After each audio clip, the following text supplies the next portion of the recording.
Okay, my friend Derek, we are live. Mm, Far away. Okie dokie. Here we are, folks. Welcome, connoisseurs of fine common cardboard, to today's live stream.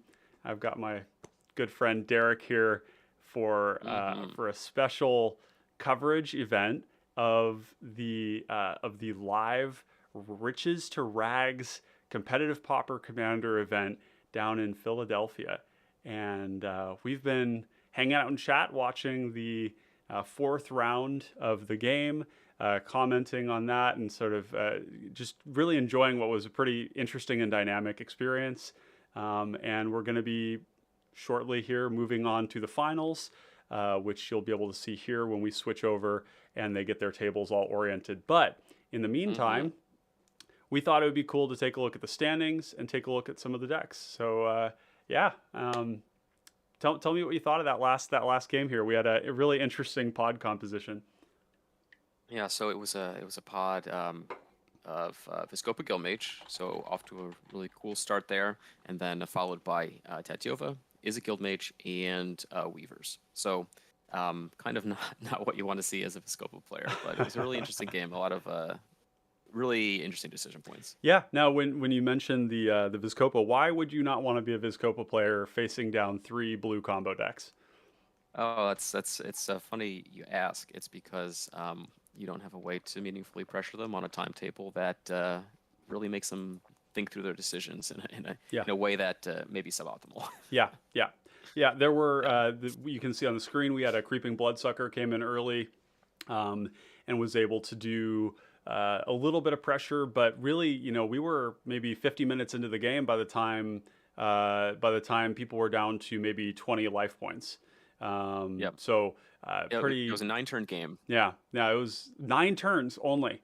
Wow, Yep. the turns took a long time because they were really complicated. We had a number of times where the Is a Guildmage player was able to sweep the board with End the Festivities or Electrickery, copying it several times to basically turn it into a one-sided Wrath of God, and that slowed things down quite a bit. Yep. Now, the Vizcopa player was in the enviable position of not really having anybody that cared about what they were doing, and the unenviable position of being on the end of a couple of sweepers while they weren't drawing cards and Right. basically didn't have the ability to resolve a life gain spell. So Vizcopa, the trouble it runs into is counter spells, because if you cast Vizcopa and you cast a life gain spell, and then you activate Vizcopa to drain everybody for the gain life, then people can just counter the spell, and then you don't gain any life and you don't do any damage. And Yep. so, and if you invest more heavily into it by activating Vizcopa several times, then you definitely aren't going to resolve that spell with three blue players staring you down. There was a resolved Is it Guildmage with a diplomatic immunity. And for those of you that are Yeah, for unfamiliar most of with, the game. yeah, yeah, right. Diplomatic immunity. This gives Shroud to your creature, but diplomatic immunity itself has Shroud. And that meant that basically the Is it Guildmage player it was their game to lose in a lot of ways. Is it Guildmage's problems usually involve not being able to keep their commander alive, and that was not an issue that game. But the Viz player just wasn't able to really meaningfully affect the game for most of it. Now, the player that won was surprising to all of us. It was Tatiova. Um, Yeah. now, I'm not sure. We're not sure exactly how that ended up going down, because they, They were able to demonstrate a loop yeah, with Arkham's Astrolabe and Mystic Sanctuary with Ghostly Flicker. Um, but it was unclear what exactly they were winning the game with. Whereas, that'll draw your deck, it'll gain you a ton of life, but his mana was very, very strapped due to being interacted with at several points throughout the turn. So we didn't really get to see what tool they were using to actually close everything out. yep, Uh, but it was a great opportunity to go for it. Like the Weavers player was tapped out, and the only player that would have, in theory, been able to interact would have been the Guildmage player. I don't think they had anything really beyond a Red Elemental Blast, so yep, they were able to push through. yep. Yeah, that makes sense here. Was this? Oh, interesting. This is the Vizcopa list. Yeah, This Vizcopa list is Children of Corliss.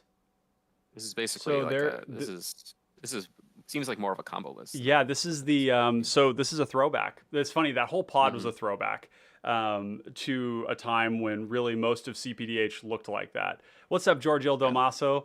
Buenos dias. I know that's not Italian, but I'm going to give it my own shot here in Spanish. But the so what we're seeing that's interesting here is the soul channeling. There's probably a couple more here Yep. that do something similar to that. So what they're looking to do is basically attach a soul channeling to something, pay a lot of life, and then they're able to use Sacrifice Children of children. Corliss to yeah. This combo is really fragile, very hard to assemble, and not very reliable. And but and Yeah, that's one it's way to put it. there are other ways to play Vizkopa where you're really like sinking a ton of mana into things that are soft combo, like hit everybody for 12 or 18 while gaining a Mhm. lot of life that are also really reliable. And this is Yeah. what's interesting is that this is almost like Pat like the same thing, like Deepwood Ghoul is another one where you can pay 2 life to regenerate. This is almost the same deck as what was listed on the CPDH tier list. And that was really the only Vizkopa list for a long time until I started working on it with a good friend of mine named King Great, Bobby from my local area, who was also involved in the CPDH deck database. And then we ended up taking it in more of kind of like a combo control route. But yeah, this is Yeah. interesting. Like, Yeah.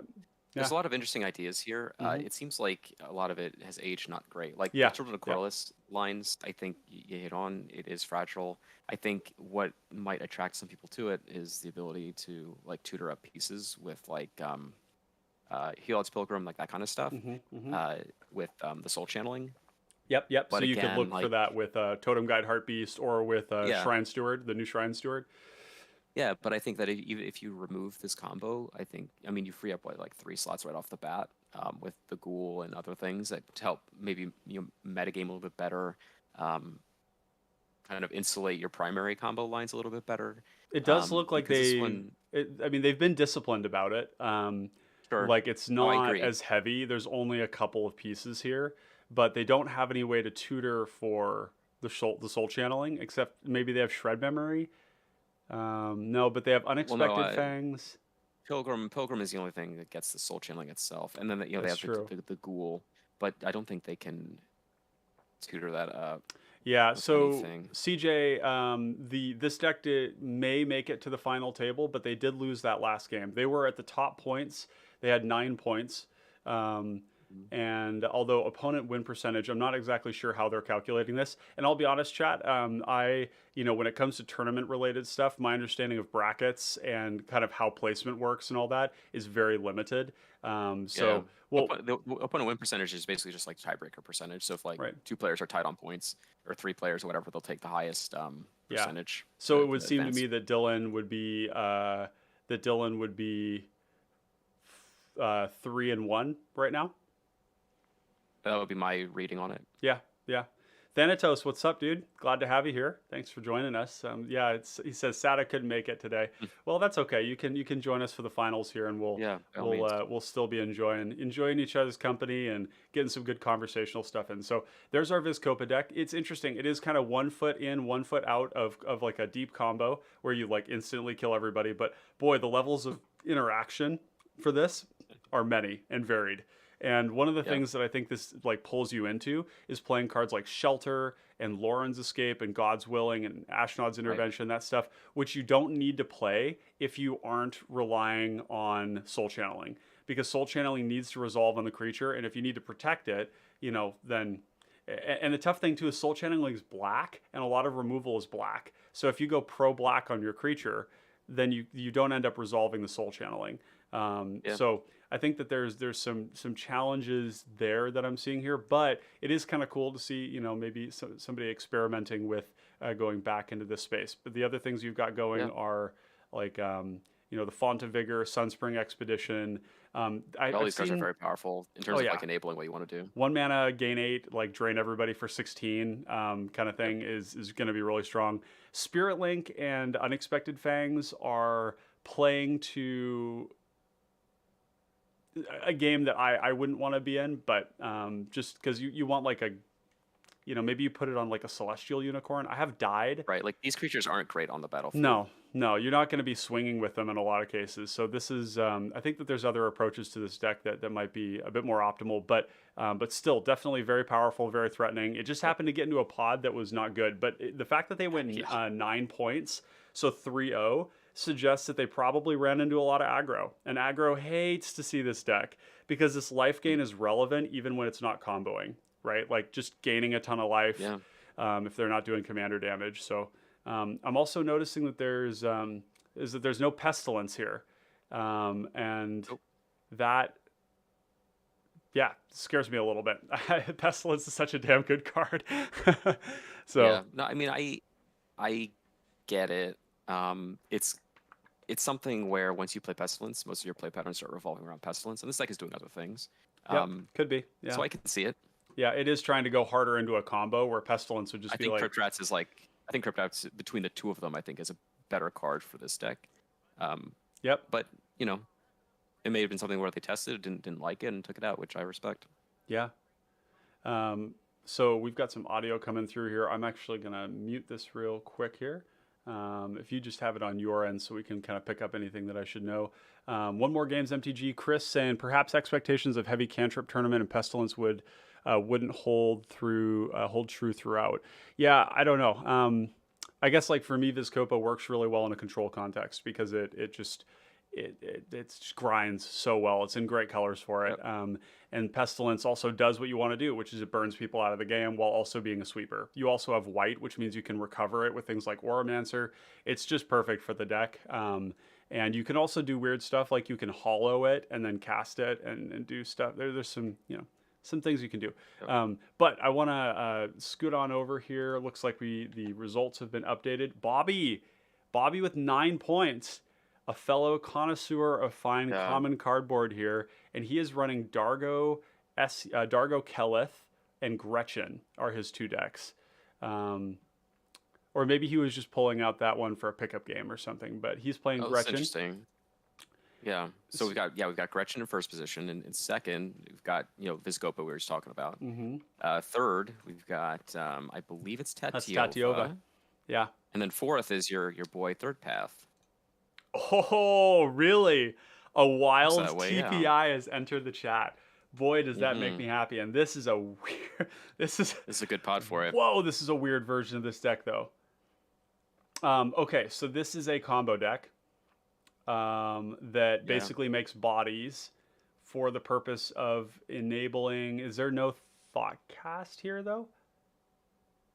No, there's Thoughtcast. There is. Oh, is there? Okay. Yep. Okay, never So mind. it has all the good draw spells that it enables. But basically, the approach here is to say Third Path Iconoclast is creating tools that I can use to block and survive while drawing a lot of cards. You can see there's 20. Yeah, I mean, you look at the list here. We've got. I mean, they're like, playing Mana Geyser. Like this is they're not playing around. Well, in they're also playing Thermopod. a little heater here, Rolling Thunder as well, Yeah, dude. tucked away. Yeah, Rolling Thunder, Galvanic Relay, and the beauty of this is, Third Path Iconoclast. I've been talking and thinking about this deck a lot lately. The commander itself does so much. In a combo setting, even here, is if you had a way to give everything haste, if you went infinite with some sort of spell, but you had no payoff, you just swing for infinite. And so but the resilience of it, the cheapness of it, the fact that it works with your mana rocks, and then like look at this Thermopod. I mean, this is like every time you cast a spell, this is like Burgi. Like every spell that you cast is making a creature, and then you sacrifice it for red. I love Burning Prophet in this list. Yeah, Burning Prophet's like one of my Prophet's favorite cards in the great. format. It's insane. So very, very low interaction though. A couple things I'm noticing is like, where are the counter spells? There's a few: Arcane Denial, Counterspell, Dispel, Pyro, Arcane, Counter, Muddle. Yeah, there's a foil, few, but so it's five. definitely not. 5 counter spells. Yeah, it's definitely not like a focus here. Yep. This is looking like a turbo deck. This is looking like something drawing that wants cards, to making tokens. Yeah. And similar to kind of the way that I'm going to just take a look here on the stream, make sure. Okay, we are actually sleeving up here for the finals, so we'll clean this up real quick here, and we'll see what they're going to be playing. But this is kind of like the decks that one of our patrons, Noyark, likes to play, like almost like Big Blue in the sense of And you see this in Modern too, where decks will eschew interaction because they can just present the combo over and over and over again, just by virtue of Right. having enough redundant pieces. And if you look at how many cards this deck draws, it is nuts. Nuts. Yep. I mean, like Distant Melody goes hard as hell in this deck. You can draw 12, 15 cards with this, no problem. Right. Shared Discovery, drawing 3 for 1. Treasure Cruise, Thoughtcast, 1 for 2. You get the Of One Mind to draw 2 for 1. Galvanic Relay is just going to draw your whole deck. Like this, Yeah. I mean, it's interesting. This is really cool. So I hope this is in the So I finals think it's here. interesting. If you looked at a lot of like, I don't know, I kind of tuned in periodically throughout the day. There's a lot of aggro decks I saw. None of Yep. them here. These are all combo decks. Yeah. Yeah. This is really not what I had anticipated. It's interesting for sure. And perhaps this is, there may be an element of this that is, I'm going to scoot this over there. There may be an element of that is, it's interesting. So the people in the Philly community do really like their aggro. And what I'm seeing here is that the decks that are winning are proactive in a different way. Like even this TPI deck is nowhere near Or like what I combo had. decks that are good against aggro decks, right? Or combo decks that are good against aggro deck. I would say like TPI is a great Like example. Vizcopa and TPI Or here, yeah. Vizcopa, yep. And looks like we do have Vizcopa in the finals here, under the Mhm. piloting of, let's see, we have Vizcopa Our was friend Dylan from last round. Dylan, yeah. So we've got Bobby, Dylan, Roman, and Ross. I wish we could get their names up here. Maybe I can kind of whip that up while you talk about stuff. You keep the people entertained. I'm Yeah, just so gonna yeah, get some just going little back to what we were saying about nameplates like decks that constructed. are well situated. So there's a couple reasons. Like obviously, Guts kind of got a target on its head right now. I think largely. So these are all decks that are good against that sort of thing. Maybe Gretchen less so, but like gaining life in Tetiova, gaining life in Scopa, making a massive board with TPI. These are the things that play very well. And then Gretchen is just like very well situated to like combo out consistently. So they're all decks that do okay at a baseline against like popular aggro decks. Yeah. Which is great. And then what you see here, I lost my train of thought there. I had something up in front of me. Boy, how is this pod gonna go though? This is not a, this is a pod that Yeah, I don't another know. weird Vizcopa pod, right? Like they don't want this. I think they're gonna piggyback a lot off of chip damage from TPI. Honestly, like Yep. if they're not comboing, they're playing a lot of creatures. A lot of tokens are not going to be contested by Tetiova or Gretchen. They're all disposable, and you make a ton of them. So, like, I think that it's a good game for TPI to be looking for incidental damage here and Yep. there in case because it is 4 combo decks. So Yeah, it's I gonna would be say tough there's to combo through. there's going to be some coalitionary behavior. If I were sitting in this pod, I would be looking to coalition with the Third Path Iconoclast and the Vizcopa player, For sure. to And it's pressure exactly the the other dynamic two. that you mentioned last game with Guildmage is that like the Izzet deck's not gonna be able to gain life in a way that the green and blue decks are. Is Gretchen running Weather the Storm? So Tall Ramen is Yes, that they is are. that so we got to go back here and look at the names here we got. So Bobby is on is in so is Bobby playing Gretchen? Okay, cool. So I'm just getting the names in here. Yeah, no, I think there's going to be some interesting coalitioning here between the players where they're going to be looking to collaborate towards certain goals that they will not be able to accomplish on their own. Like the Vizcopa player in particular, if I were in this situation, I would be really thinking about how I can entice that TPI player to do some work with me. Well, it's interesting, Giorgio. Like the Third Path as a Drake deck, like that combo is certainly there. It's like the one like deterministic combo that they have, but there's lots of other like loops that they can. Well, not like loops per se, but just make a ton of tokens, make a ton of mana, cast huge burn spells, like Rolling Thunder, like that kind of thing. Yeah. As like tertiary win conditions, so you're not locked into like drawing to Drake every time. Yeah, basically like soft combo type stuff. Yeah. And that's a really good place to be in a deck. I really like decks that can do that. The red ones in particular often have ways to just do a bunch of damage, right? And that's plenty good at ending the game in its own way. So, and then TPI here. TPI is under the piloting of Ross. Is that right? I believe so.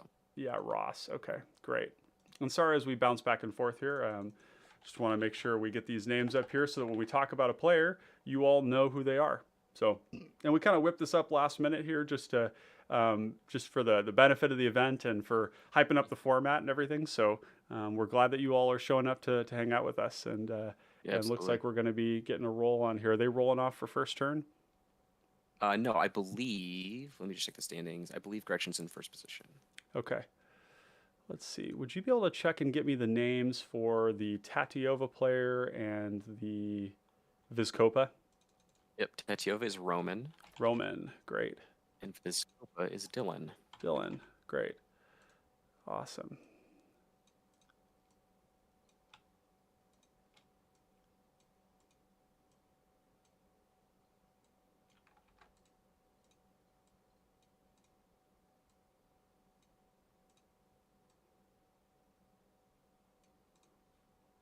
You can hear Bobby there. It's fun to be able to hear people's voices and recognize them from games in the server. I've been playing with Bfine for a long time now. Feels like, so that's fun. Also a patron of the channel too. Very generous contributor. As are you, Derek. It's really Yeah. this is really wonderful. We've gotten a lot of really great support in the last week, even though we haven't been making a ton of content. Just this last week, I did injure my back, so we took a brief break off of the streaming this week, at least on Friday, because I had to go in for some appointments to get my psoas working. And if you haven't seen what the psoas is, you look it up. It's PSOAS, and it is the definition of visceral. It is like way inside of your pelvis, and I pulled it. So, not good, not fun. Okay, name plates. So I believe TPI or the player on TPI took a mulligan. I think it's Ross. Mm-hmm. Okay, Everyone else let's seems see to if have we keepable can. hands. There we go. There we go. Now we got some nameplates here. Bingo. That's kind of obscuring things, though, isn't it? I don't know. We're working our way see. through a chat. We'll give it a shot. Oh man, yeah, it's okay. We'll send it as is. Can always make these smaller, I guess. All right, so it looks like we've got making our way around, playing lands, command tower, Ross, Path of Ancestry for Viscopa, and then an island relic. Okay. And TPI just starts off with the action with a ponder, which is good. Oh yeah, it's a great. It's what you'll. Yeah, It's a good turn for pondering. you'll love to see it. Turn one island ponder. That is a Bosch and Roll special there for those of you that enjoy are enjoyers of legacy content. Island Ponder Keep is his moniker. Yep. Although it was Command Tower in this case. No, it No, was Island. it was it an was island, it was an Island Ponder Keep. Got to clip Yeah, it, basic island. clip it, and send it to Bosch and Roll. Tag at Bosch and Roll Brian Koval. Oh yeah. It actually would be a dream to play Pauper Commander with Brian Koval. I watch endless hours of his content. So, all right. So we got a Relic of Progenitus coming out on turn 1 for Tatiova. Yeah. Wow. Yeah. Ironically, does that actually that doesn't really stop anybody but them? Nope. Yeah, Oh, we've got some things on the board. Sculptor Winter and the Syndicate Tithes, which is good to get that online early. There we go. Syndic, I think, is actually Syndic's kind of great here, just because you get the scry off of Path of Ancestry too. Yep, that's true. Okay, and then as expected, we got TPI on turn 2. Yep, this is one of the real beauties of TPI is just you always get your commander on curve to start doing your thing right away with no delay. It's a fantastic feeling. In fact, lately with playing Thrall Parasite, I've been really spoiled that way too, where you're just like, yep, here I go, doing my thing on turn 2, and everybody else is maybe working to still get their engines online and everything. So is it Orchard Dryad? Is that what that card's called? Orchard Spirit. Another land and tapper. Okay. Yeah. For Gretchen. Yep. So they're looking to be, for those of you unfamiliar, Gretchen is looking to assemble, you know, some untappers, and there's a lot of different ways this can work. So we'll just broadly say untappers and auras that go on lands. Yep. So it's really So it not centers around. dissimilar from Ley Weaver, Lore Weaver in a lot of ways. They have their infinite mana outlet in the command zone because it allows you to put lands into play as well as drawing cards. Yep. So 4 mana, activated ability, instant speed. Looks like we have a Font of Vigor. which is the pay 3, sacrifice it, gain 7. Did somebody just counter that, or is that just sitting out in play? No, it's an impulse. So it resolved. Dylan went to combat with Syndic, attacking Tatiov, and they impulsed in response, I think. Yep. Now this is something the Vizkopa player really wanted to do, which is Yep.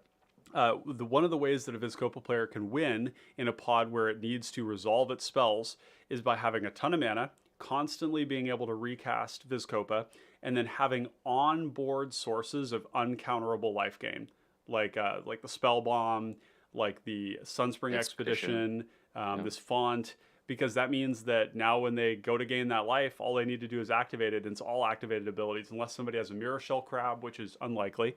I don't think there are any Mirror Shell Crabs in these lists. Nope. These triggers are going to go off. And so resolving that Font is massive. That's really important. Yep. Are there other cards in their deck that do that too?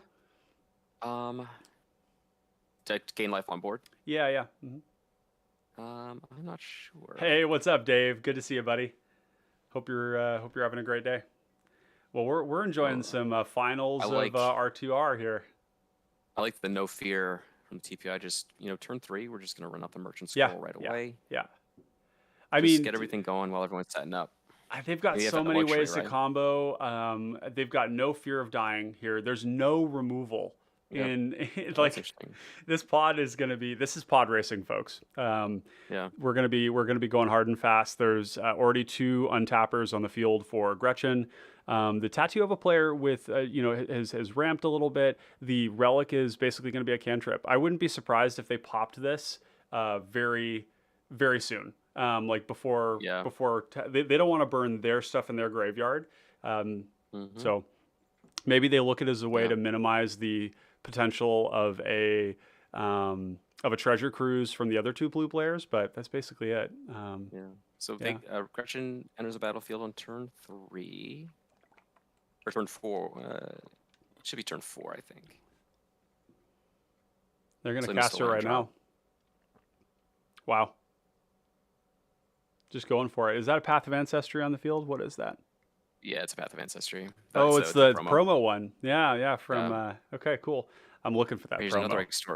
Another extort creature, a Basilica Guard. Oh wow, that would turn up the heat. And if that happened, I would. I mean this would be a great if they could play like a Basilica Screecher right now would be kind of the best of them, but Basilica Guard's also fantastic. This is the thing I like about Gretchen a lot is you just have these creatures to dissuade attackers. Like you look at Tatiova, they're just like taking 7 damage so far, So yeah, absolutely. Just like having things that can get in the way, especially like when Syndicate Ties is just as important to that deck as like one Sculptor Winner might be to you. Yeah, for sure. Yeah, hi Alex Scott, good to see you, buddy. Thanks for joining us. The Vizkopa list that we have here is actually is similar to the way that your list looked at before we spent some time talking about it and discussing the different opportunities and lines. It has the Soul Channeling, Children of Corliss, Deepwood Ghoul combos in it. Dave points out that the only thing there to prevent the other combo players is the other combo players. So that is absolutely right. We have come full circle. This pod is very reminiscent of the old days of CPDH. This is a bit of a throwback. And Dave says Tati has Tati in the CZ, so it seems like a fine place. Yeah, for sure. And really, this Tatiova is under no pressure, which is great. Yeah, the old days of CPDH, like 2 years ago. I know. Oh yeah.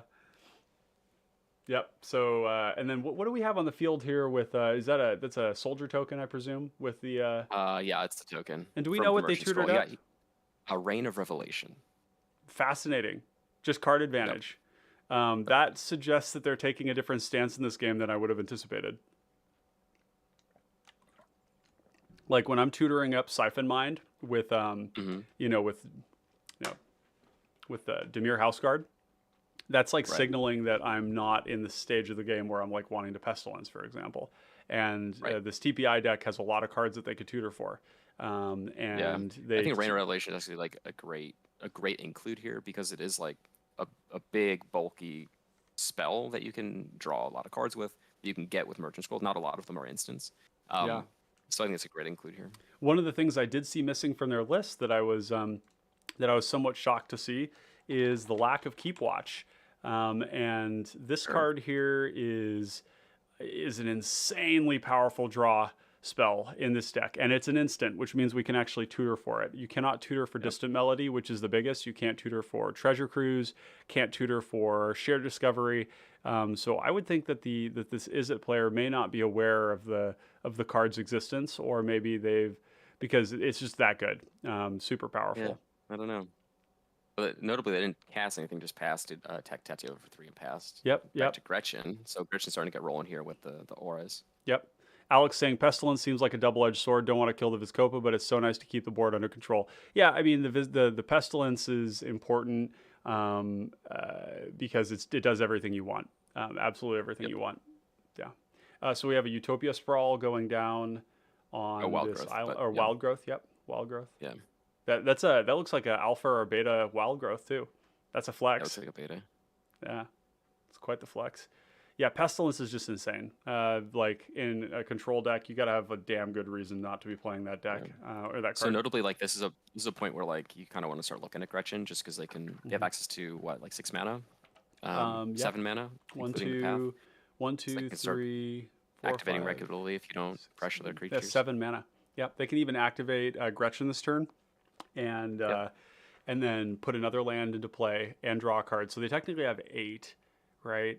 So Yeah. they could pay 4, activate it, put a land into play, and then have 4 mana up to Oh yeah, interact. if they get the land for sure. What's up, Noyark? Good to see you, buddy. 2 extort creatures in the board in the finals. Interesting.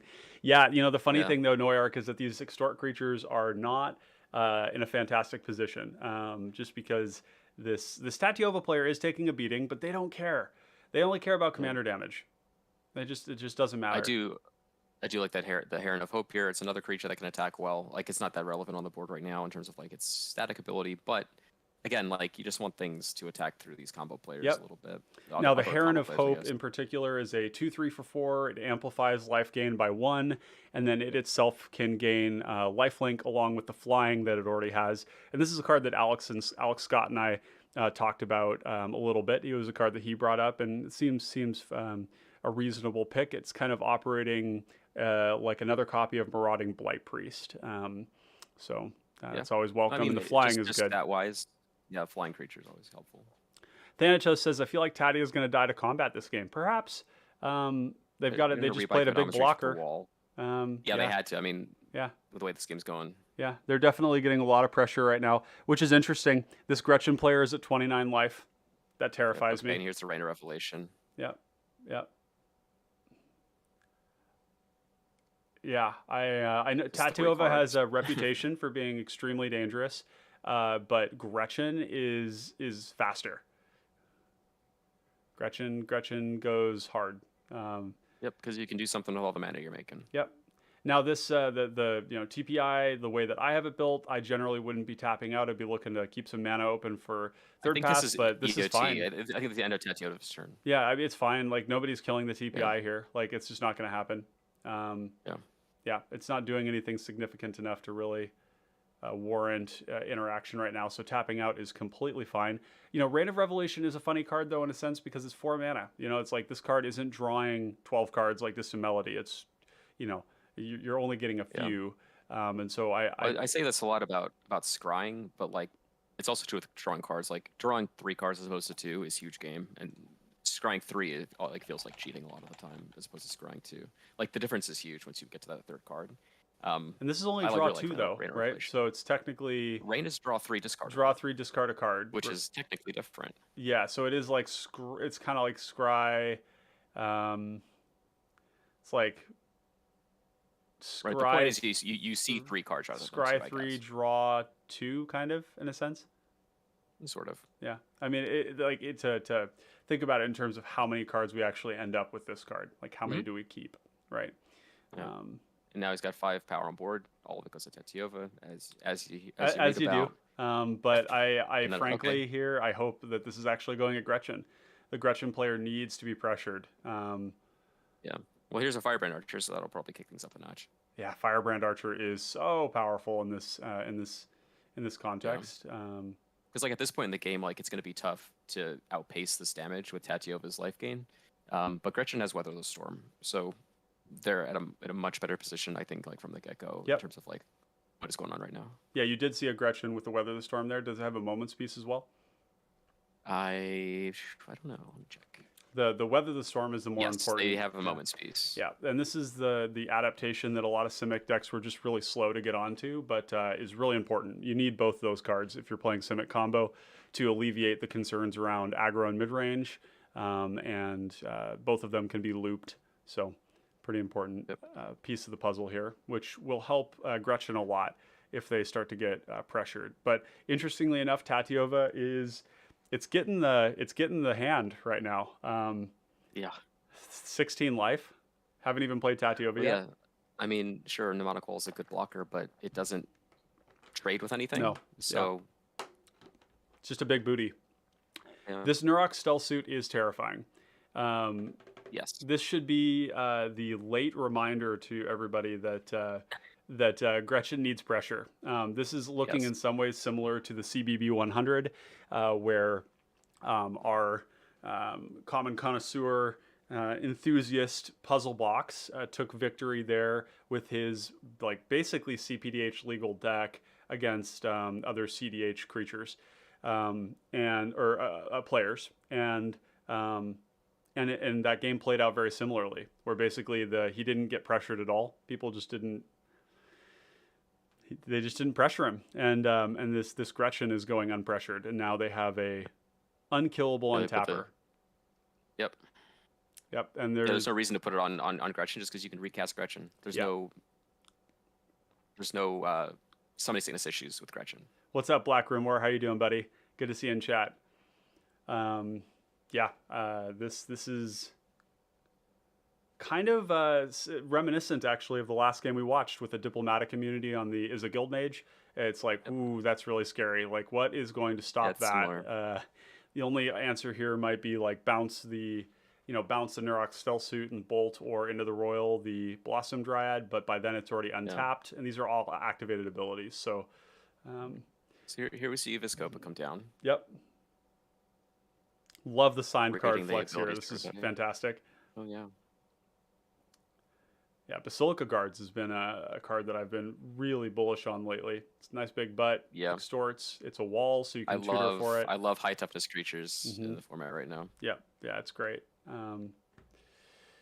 So what is Vizcopa's plan right now? The coalition we discussed earlier with the is it Guildmage or the TPI. So and not knowing Vizcopa what he has is in his happening. hand, you have the font. So just with no other information, like that seems to be the cleanest thing to try and work towards is like making a big font of Vigor turn. Yeah, maybe building up a couple more pieces.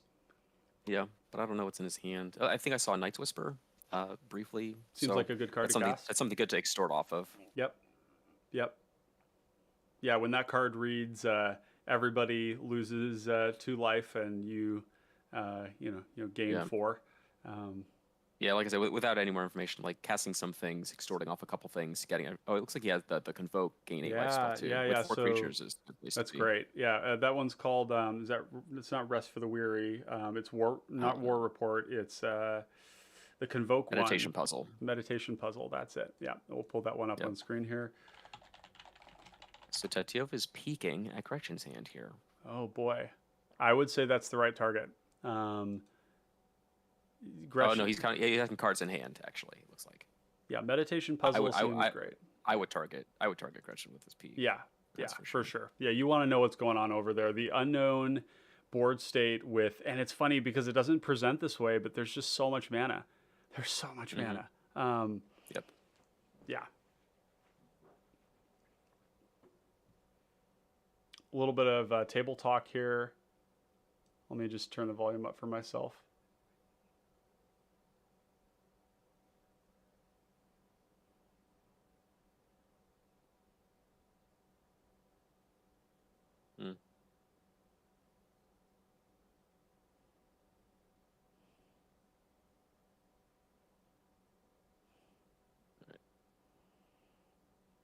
All right, so he's targeting Gretchen. Yep, yep, as he should. Yep, that is where we want to be. And the Yeah, card that's the deck where casters we want to know peak. what's going on. Yep, I think that's the concern, right? Like you've got a lot of mana. They been hitting their land drops? It looks like they may have missed 2 land drops. They've missed a few.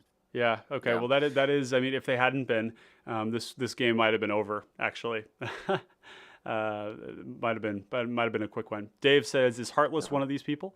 No, Heartless, I do not believe is in this final pod.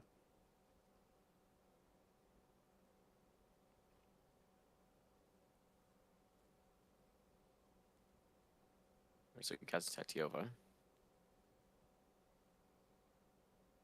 It's got an island up. I would assume That's a presenting good some kind of question. I don't know, interaction. Dave. Yeah. So we got 2 mana. What 2 mana tapped for Impulse? Okay. Trigger. So we got damage going to everybody and a creature. Yep. Man, these pingers, they do go burr in this deck. Yep. I've never played a This is deck what that has to produces happen so here. many triggers like this. Oh, man. Firebrand Archer. Such a great card. Yep.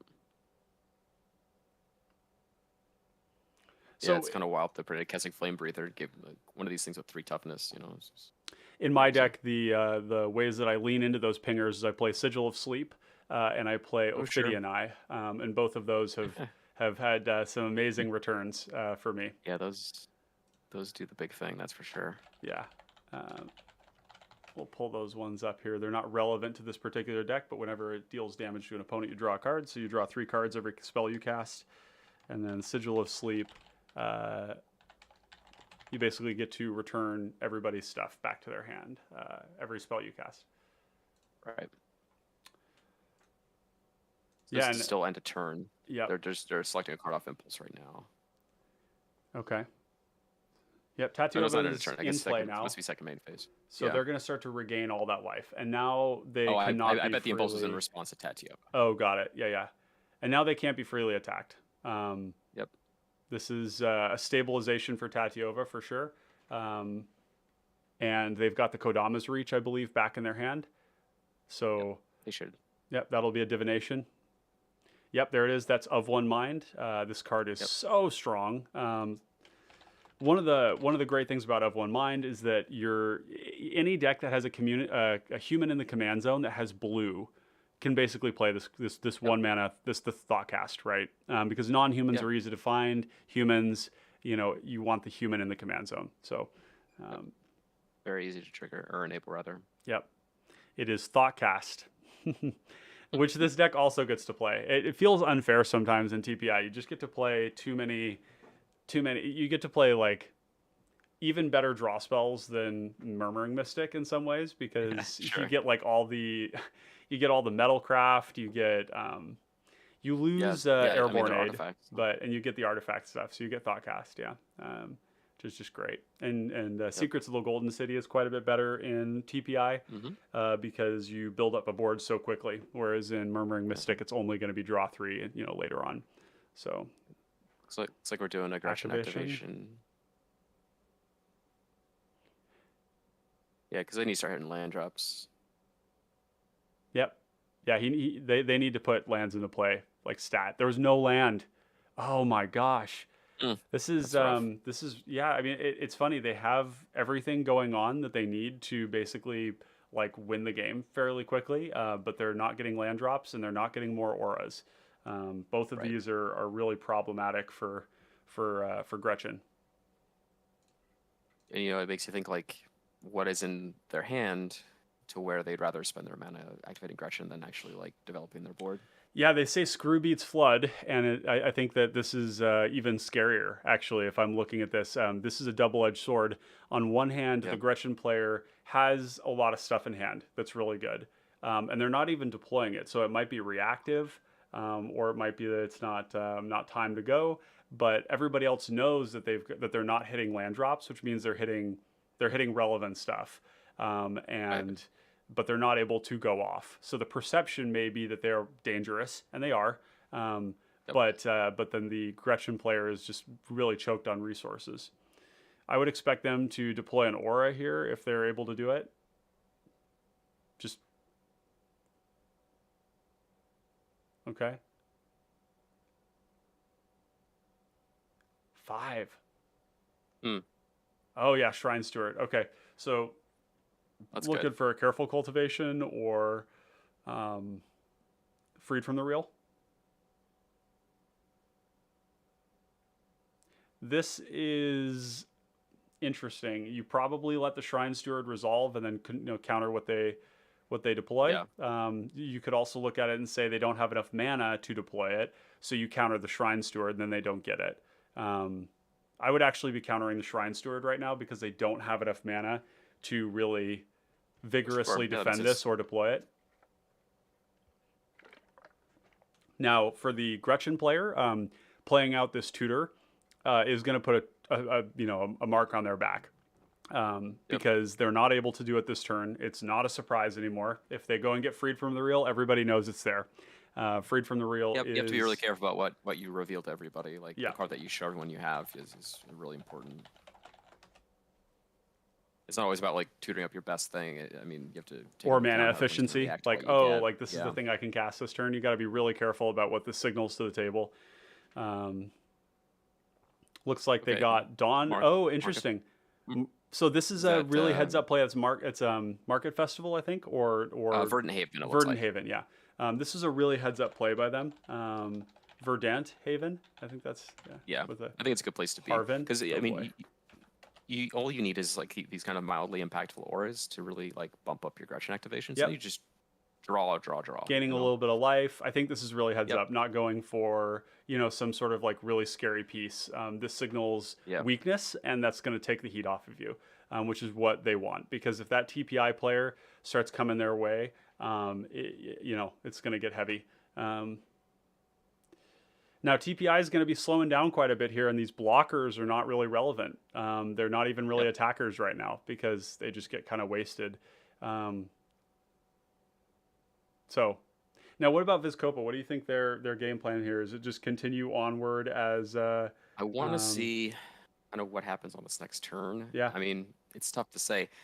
You're in a spot where like Tetio is in a place where they could stabilize. Gretchen is kind of slow rolling, being in the most powerful position yeah, at the table, I yeah, think. yeah, Um, yeah, and TPI is not doing a whole lot anymore. So like you can kind of take your foot off the gas a little bit and kind of take stock where you are. I think, like I said before, like maybe nickel and diming a little bit with some mm-hmm. cheaper spells, fill up your hand a Yep. little bit, cast that Night's Whisper, Yeah, and kind of put yourself in a place where you can get everybody at once. Because I don't think he's being pressured to do anything ahead of schedule really, except by Gretchen naturally progressing their game plan. mm-hmm.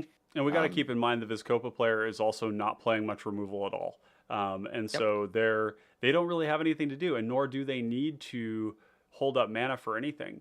They So can simply just kind sit of back. casting spells and extorting until you're Yep. forced into action. It Yep. seems fine to me. Exactly. Yeah, which is great. Yep. There's the Night's Whisper. Yeah, they're not even Not extorting extorting. this. Doesn't even care. That's fascinating. Mm-hmm. Looks like they may have something else in their hand that's more important. A chaplain. Oh, So cleric. that is really, really This Dawnbringer cleric is maybe I would be targeting the Nurox Stealth suit. It cannot Yeah. target It cannot actually. That is Oh no, it's an an artifact. enchantment, right? Yeah. So it's only Yeah, so it enchantments. destroys an enchantment, gains 2 life, or exiles a card from the graveyard. Yeah. So, yeah, this card maybe hits the wild growth, I guess. I don't know. I mean, Possibly. or the It's not not bad. high impact, but it is a thing that they can do. I mean, that really does mess up the Gretchen player. Actually, now that I think about it, it's basically land destruction against a Well, I player mean, who's think of it this missing way, land right? Like, drops. if you're trying to kind of grind, work towards the point where you can start grinding with extort. I think the reason why he can is just because lands, right? He needs more lands, or more mana. But if that's what you're trying to do, just like slowing down the Gretchen player, I think is a fine way to go about this. Yeah, yeah. I mean, it does. There's not a lot of interact. They may not know each other's lists. They may have looked at it, but they may not. The TPI player does not have interaction to stop Tatiova. They have like a couple of counter spells, 5 of them it looked like, right? Right. So I'm not even sure that the Vizcopa player wants to do land destruction on Gretchen because Gretchen is one of the few ways at the table that actually has a lot of counter spells in it to stop Tatiova. Maybe did they just exile something? What did they? I think they're table talking about it right now. Wow. Yeah, Gretchen, I bet, is shaking in their boots a little bit here. They do not want that aura to get hit. Yeah. Yeah, Bobby is advocating for themselves, and they should be, for sure. Yeah. Using that same exact line of reasoning we talked about, that they can interact with Tetiova. Yep, yep. The enemy of my enemy is my friend. That is exactly Yep. what we're looking at here. I'm going to take a quick bio break here. I'll be right back. Thank you, everyone, for joining us today for this event. I hope you all are having a great time. While I'm gone here, I want you all to take a brief moment to do the free thing. Go and hit the like button and let us know that you're enjoying the content. Thanks for being here. Be right back.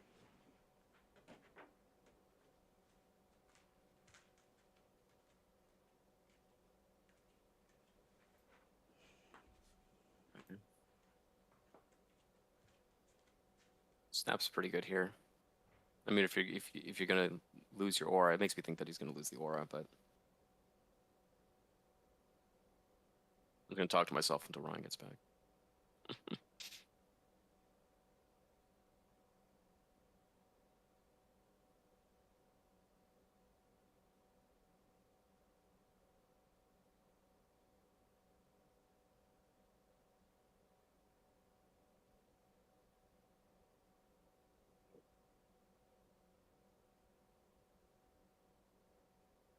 Yeah, definitely going to the wild growth. You can hear kind of chat in the background about justifying the decision to set back the Gretchen player.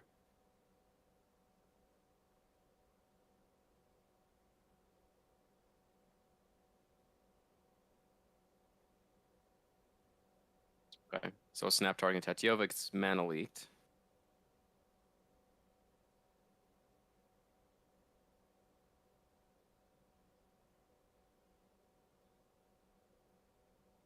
And then there goes the aura. All right. They've got a planes up. I'm not sure what they're doing with it. I would have probably extorted if I didn't have any other plays.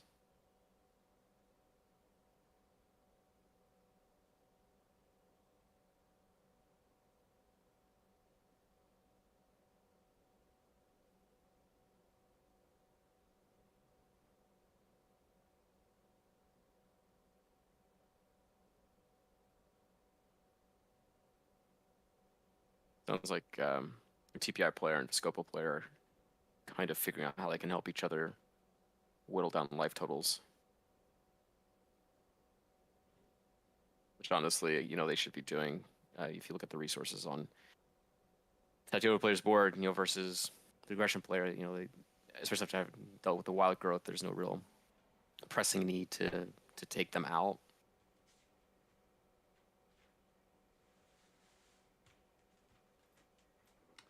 I hear you discussing coalitionary behavior. Yeah, they're TPI and Viscopa are talking about dealing with Tetiova a little bit. So the Dominating Cleric did destroy the wild growth, but in response, Gretchen tried to snap Tetiova, which got mana leaked. So oh wow! Now we have the TPI player snapping the Tetiova back.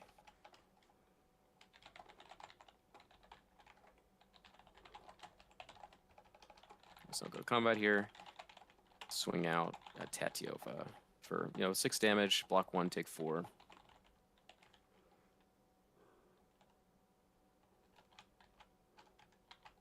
Yeah, especially with the wild growth off the table, this is like the best attack I think you can make is everything at Tetiova.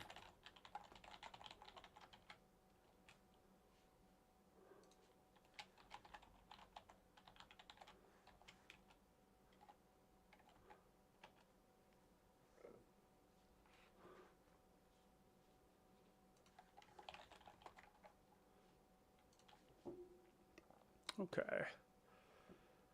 And which turn are we on here? We've got, or which player? We're on Tatiova, is it? We're on Tetiova right now. Okay. Yeah, And the snap went from Gretchen onto Tatiova, who then mana leaked it? Right, and then TPI snapped Tetiova back. But here it looks like we have a high tide. Oh boy. Wow. Yeah, big turn. If you didn't know what these decks had in them, you might be concerned about removal from Viscopa, but we know that's not what's going on here. Right. Left up a plains, I'm not sure for what, but would have liked to see an extort there probably. Not that it like makes a huge one way or the other, but just like kind of min-maxing. I mean, it might, resources. right? Yeah. With the Tatiova player being at 10. If they have to pass and TPI That can is a make it through. foil. Well, a hardcast foil. Whoa. Interesting. I think the argument for it would be that it's not just the extort, it's the extort with the Firebrand Archer. When you get 2 of these effects out in play, people start to melt. Yep. And you can only make so many land drops, so. Yeah. Oh, deprive, okay. So it's gonna resolve, and everyone's tapped out now, so they've got their wow. Is this Although 2 islands are down. Is this a soft like cast Tatiova, draw some cards with like Cultivate or something? It kind of looks like it. Possibly. I mean, they could go. Is this Peregrine Drake? I mean, if it's Peregrine Drake Ghostly Flicker, it's just over, right? I don't think they have the mana to do that.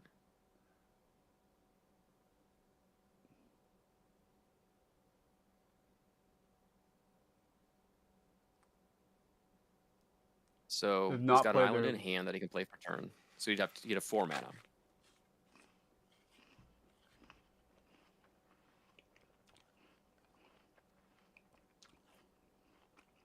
And they don't run like Cloud of Fairies or anything like that. So.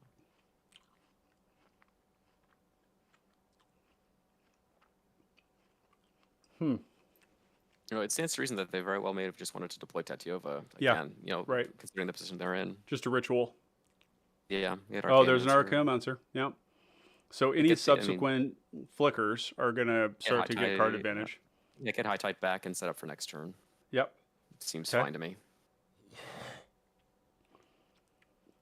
The thing that's interesting about that, and maybe they're pigeonholed into it, but Gretchen has been nerfed. They lost they lost a land basically, and it's more than that because they can, when they untap a land, if it has more than 1 mana on it, they kind of lost more than that, right? Like, it's Mystic Sanctuary putting, I presume, foil back on top. No. Rain of Revelation on top. Wow, I don't know about that. Huh. I really like that card. Yeah, good card, but seems like what they really need right now is something to stop this Tatiova player. And the funny thing is that the Tatiova player like put themselves ahead right after the Gretchen player got put behind.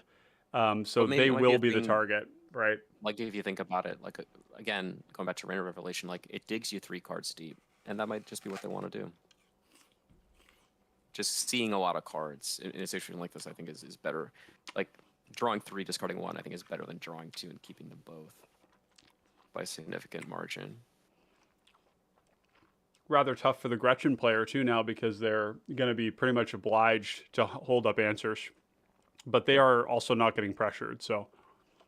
Yep. Like, if they go High Tide, Ghostly Flicker here with the 2 Archaeomancers in play, they're gonna go crazy. Yep. I don't know how many cards they have in hand, but see. Yeah, so TPI, they've got some interaction, Electricity, Abrade, Curfew, Galvanic Blast. Curfew would do the Royal, like a handful of things. Yeah, like Empower Blast and Reb. So yep. Yeah, so maybe they're betting on Rain of Revelation finding them, something like that. Possibly, or if they already have 1 and they just need other things to back it up. They have 3. They can hold 3 mana up, and they can hold up 2 red, 2 red or 3 blue. 2 red and a blue, or 2 red and a blue, or 3 blue. Let's see, 1, 2, 3. Yeah. They may just be passing through, which is not. I don't know. Okay, so we're just table talking now.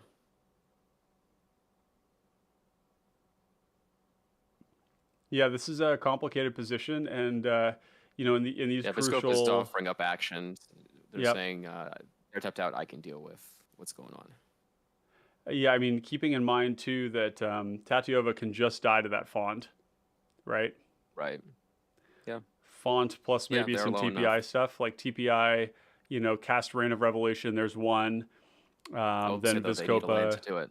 they do. They've been missing a lot of land drops. Yeah, they only have 5. They only need 6. Man, a lot of missed land drops, huh? And Mm-hmm. these are not decks with like too few lands either. They're pretty much like 34, 34-ish. Yeah, Viscope is 34 with mana rocks. Yep. Another 8 mana rocks or so. 7, 8 mana rocks. Okay, so Gretchen hits a land. That's good. Step in the right Wow. direction. Yeah, that is. Yeah. We're getting there. We're getting there, folks. Yep. Yeah. Poor Bobby is has gotten has really had a tough time this game with that. So Right. tapping 3. Is that 3 that they're tapping? Yep. For Verdant Haven. Is Verdant Haven 3? Is that? Yep. Okay. Yeah, it's 3 mana.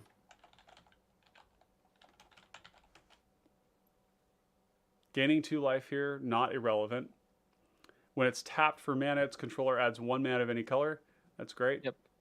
Now, the amazing thing about this with the untappers is that he's not just like making a land drop and hitting an aura. That's so much more than that. Like he's adding, like normally he would have gotten 1 mana per untapper, right? And now he's getting 2 extra mana. It's just multiplicative. Yeah, it's multiplicative, exactly. It only goes up from here. So It's like Viscope players to snuff out. wow. Yeah, that's super premium right now. That hits everything. It's like a Feed the Swarm. Man, Feed the Swarm and the Dawnbringer Cleric looking kind of silly against this Nurok stealth suit. What Viscope can do though is they can convoke and then activate Viscopa to get everyone. They could kill Tatiova outright here. Yep. Yeah. Oh yeah, they can Font. Cast the spell. Convoke it. Extort. Convoke the whole thing and extort it. Yeah, that'll do 10. Yep. That's an instant speed thing. I wouldn't do that right now. I would hold it. There's no need to. Yeah. Well, I guess the issue is that they're tapped out. Yeah, but they'll be tapped out if they try to combo too.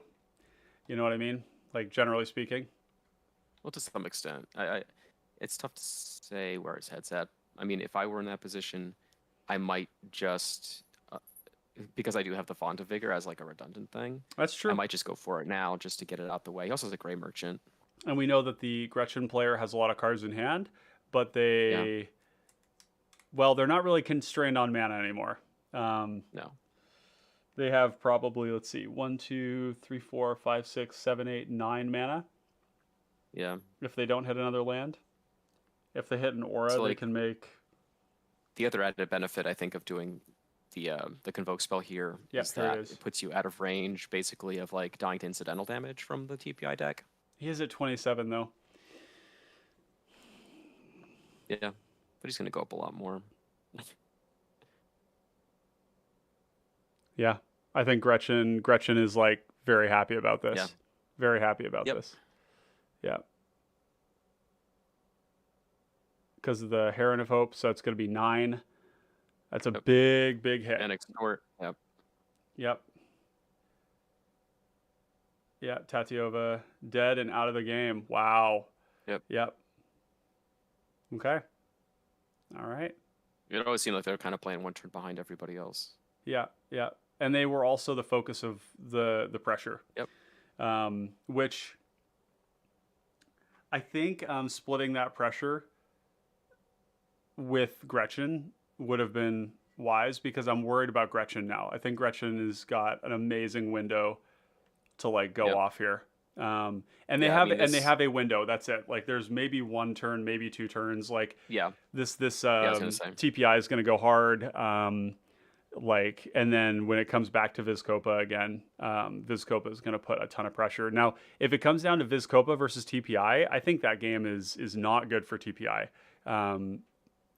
It means they can go really hard into their combo, but we know that Vizkopa has a snuff out in hand. And very few counter spells. The Pyro and the Reb don't help TPI at all against snuff out.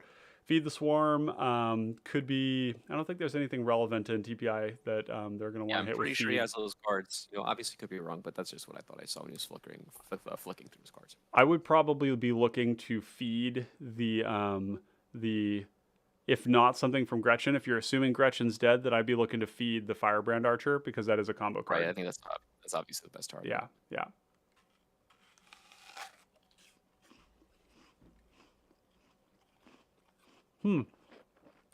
No Reign of Revelation at end step?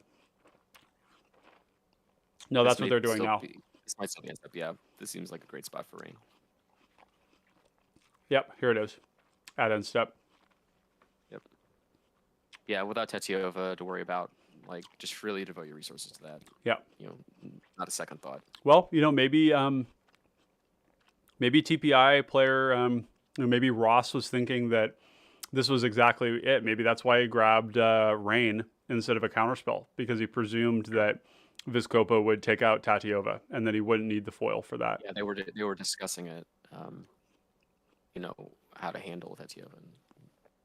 Just pretty much basically said, I could take care of it. So now, a fascinating element to competitive Pauper Commander is that it's very self-regulating, and Tatiova is an incredibly powerful commander, known entity in Commander itself, and super dangerous, resilient, and everything. But if the table decides that you need to die or that you need to be pressured, like you're gonna die. Yeah. And that should always be something that we take into account when we construct decks, is that raw power level does not equal winning. You do need to build to the sort of pressure you're going to get. Now look at all these tokens. Oh my God. Can you imagine like a Pack Tactics right now, or like, Volatile Claws?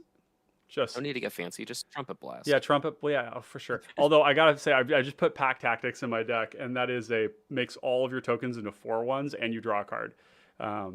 Which is heavy. It's pretty good. Yeah, pretty good. Yeah.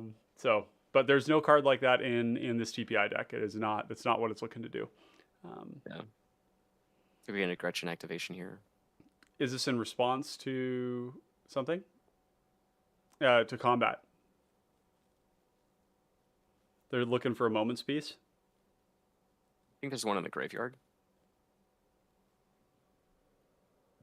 Oh yeah, there is. Strange. Yeah, you can see the little cemetery symbol. Yeah, it's 3 mana out the grave. Oh no, he passed it to combat. Okay. Wow. He does it at a turn. Wow, he didn't attack? No.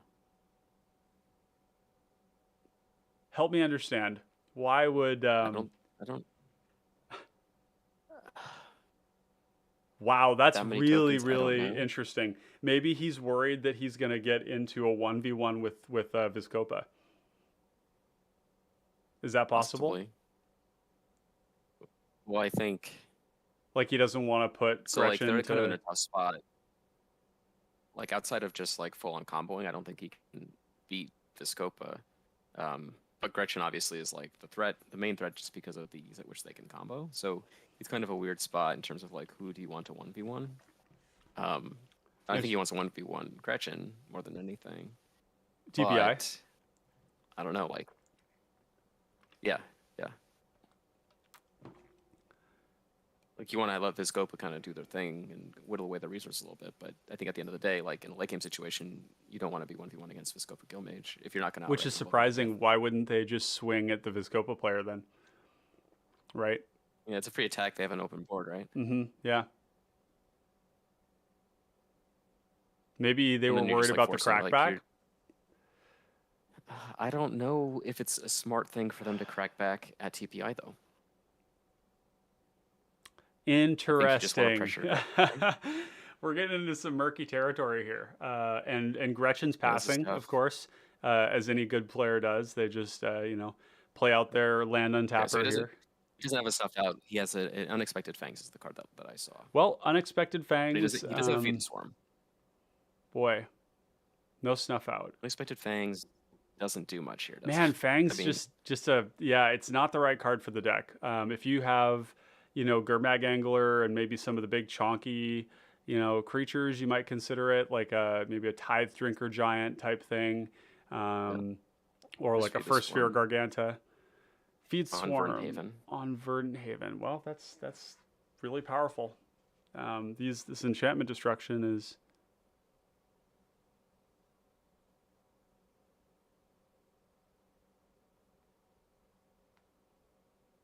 I'm gonna wind it, huh?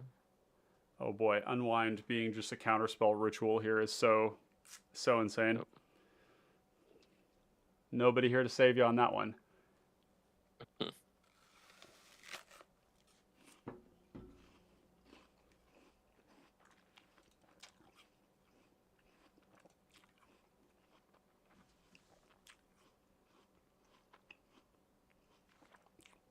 I'm rather interested to hear chat's predictions here. Maybe put out a little poll. Yeah.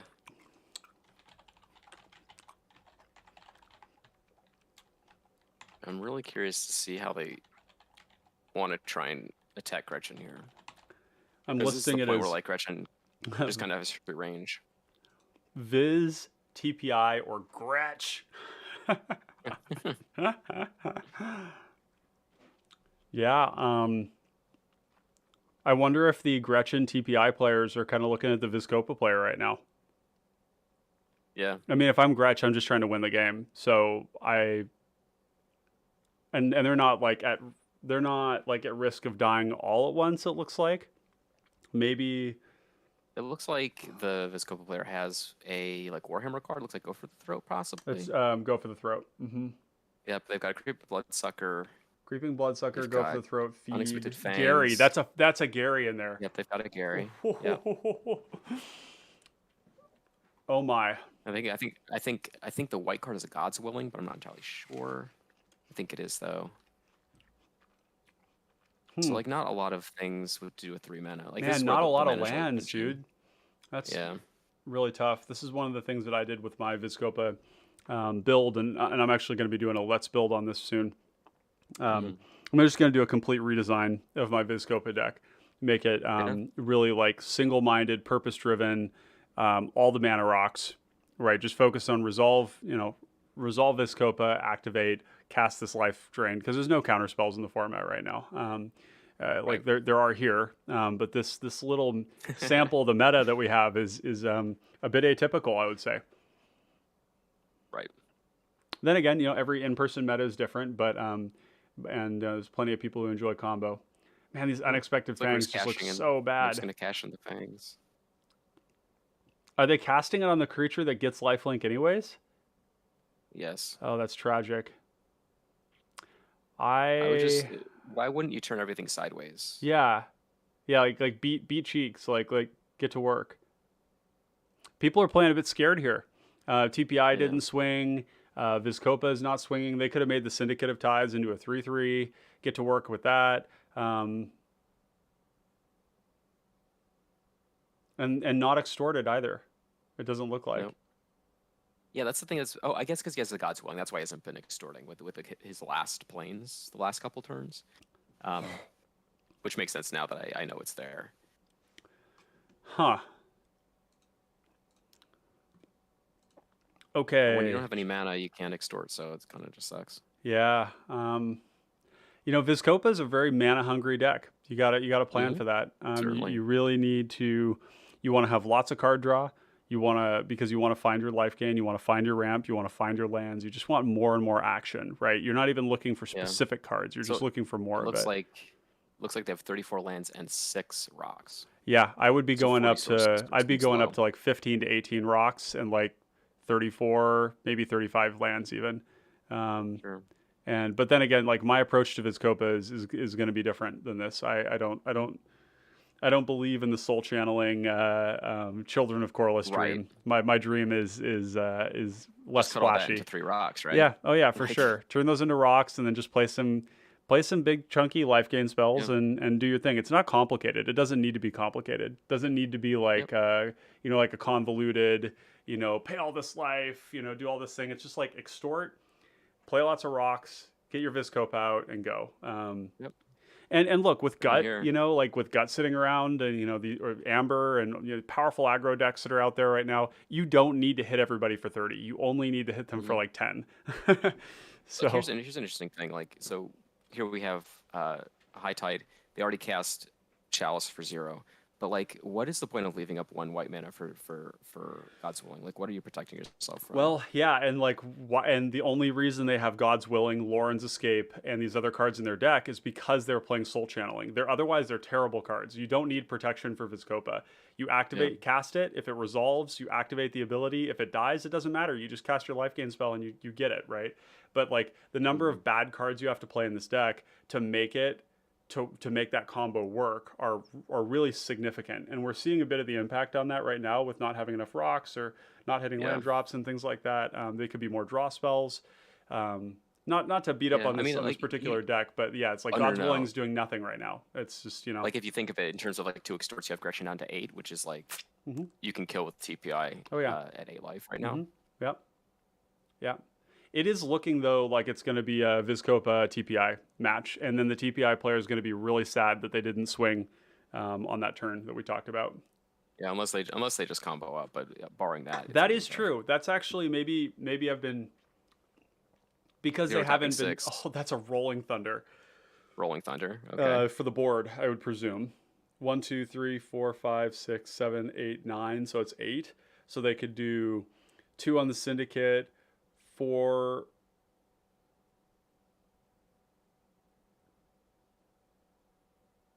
X equals 12.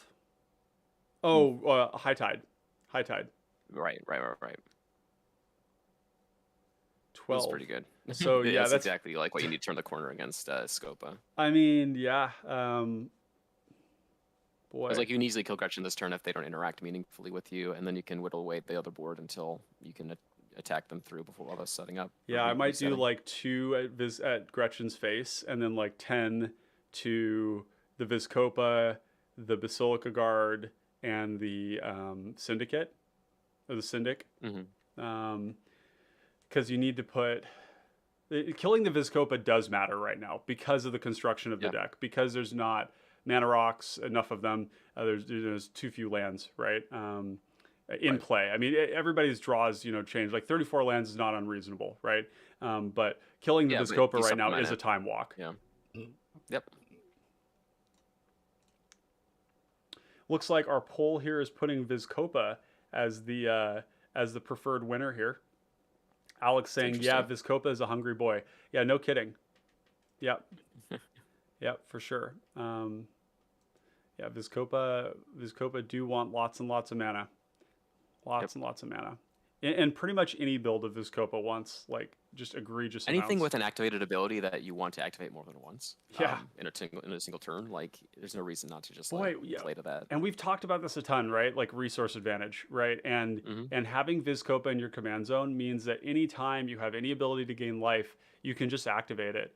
And that is like you didn't need to draw cards. You just had the thing that you wanted to do in your command zone. Yep.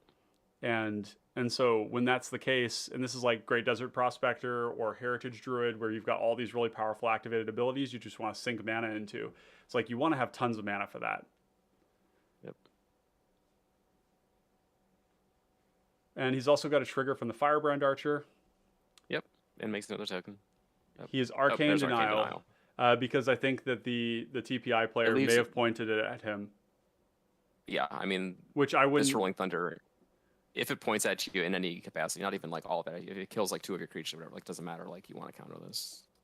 Yeah, is this an instance where you just like hit them for 2 and then you put the 10 at the Vizkopa's board, and then you Maybe. just so that it resolves, right? Because this is like a time walk, right? He's casting a spell. And honestly, all of these tokens are doing nothing. I would swing all 7 at Gretchen right now. If I'm being Is he honest. passing?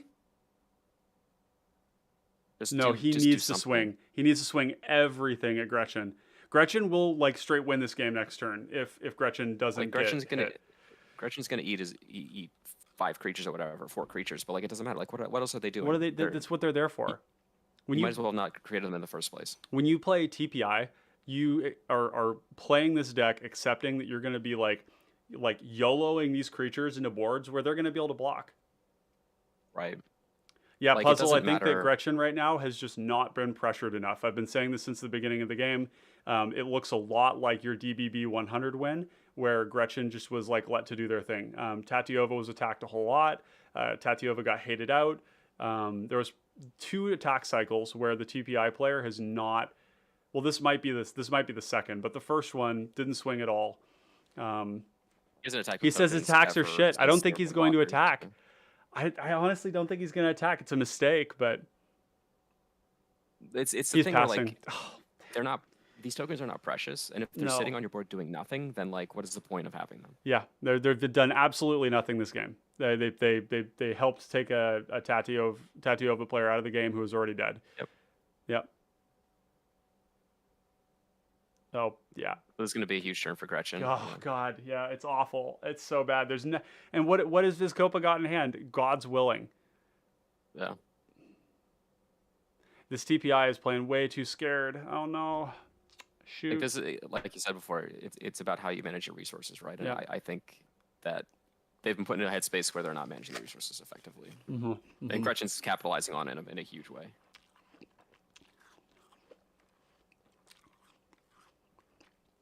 Well, so Puzzle, I'm not saying that he should have swung at Gretchen all, but they should have been splitting up their attacks. Like that's what's important is that like, and there was one attack step where there was no attacks, and there's nothing that the third path iconoclast player has to worry about in combat, right?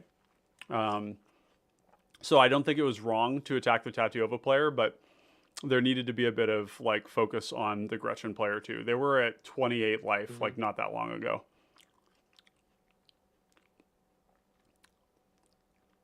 And Black Grimoire says, no matter how it shakes out, I'm proud of you, Dylan. Life gain is poop. I think that Dylan's deck is in a tough spot in this pod, but it's also has also been playing scared, right? Not swinging. They're sitting at 35 life. Like, what are they going to die I think to? the big indicator was a turn with the unexpected fangs and not swinging like a creature to bait a trade. Yeah. Which, when we thought about that last game, right? There was a similar instance where the marauding Blight Priest should have been offering the trade with the is it Guildmage player. Every single turn. Finhorn Brownie says, if Gretchen wins, I don't want to hear about combo meta is back. Gretchen being left alone. Yeah, I mean, this is what. Look, like in CDH, they say attack the ad nos player, and that's important because your life total is a resource. And in Pauper Commander, you need to be applying pressure to these decks. And if you've got a lot of tokens in play like this, and you're not like YOLOing them in for damage, you absolutely need to be doing that. Like this game is the story of this game is defined by the lack of attacking. Yeah, so Gretchen can cleanly play Freed here. Yep. There's no interaction. Yep, it's GG for sure. Yep. Foil is no longer in the hand. Foil is in the graveyard. That's the only mana-less answer. There's only God's Willing in the hand for Vizkopa. And yeah, here it is. Yep. So, I mean, this didn't have to happen, did it? Nope. Yep, there's Notably in the Vizkopa deck, they play God's Willing, but they do not play Stave Off. Stave Off. Major... Whew. Yeah. Yep. Stave Off is really important for those of you who don't know. I'll bring that one up on the screen. It allows you to grant protection to a creature that can be targeting any creature. So it's a counterspell. It basically operates the same way as Vines of Astwood does. The functional effect is the same. Yep. This is over. Yep. I'm just gonna draw their deck. Yep. Draw the deck. And then do whatever to make everybody die. Doesn't matter. So, alternate universe. The Vizkopa player swings, pressures them, deals damage. Third path iconoclast extorts. Yep, casts. They didn't extort like half of their spells. The TPI swung. Gretchen just died. Gretchen just flat out dead, right? Like there's just nothing they could have done there. Right. 9 points is not a lot to chew through with those three things working in conjunction with one another, like the two extort creatures. There is a moment's peace in the graveyard. I said before, that is, keep that in mind. I did forget about that. But I think that. But even still, like if you look at how they've, like I said before, like if you want to play to the things like Font of Vigor, I think the 8 mana or the 8 life spell meditation puzzle was like great because it convoked, but when your mana is strapped, you just want to be casting things and extorting off of them. Yep. Because it's the best way to pressure life totals when you don't have great means to just knock people out. Right. And there's attacking with your flyer, attacking with when you have unexpected fangs, baiting blocks. Yep. There's a lot of like nickel and dimey kinds of things you can do to Yeah. generate like good resource advantage throughout the game. Like use your And they can take creatures as advantage of all that attackers and stuff. removal, right? Like swing with them and do the thing. Like And that what is did we see game. unexpected things do? Right, deal 1 damage. And It is awful. Yeah. yeah, And but also too, just the draw here for the Vizcopa player did not reward them with lands, and right. they're not running too few. They have 34. That's plenty. The lack Yep. of rocks, or just having 6, I think is something that could be improved on there too, but may not have changed the outcome of the game. I think just being scared of combat damage and being like not Yep. willing to just apply pressure in the way that you can, the way that you have to.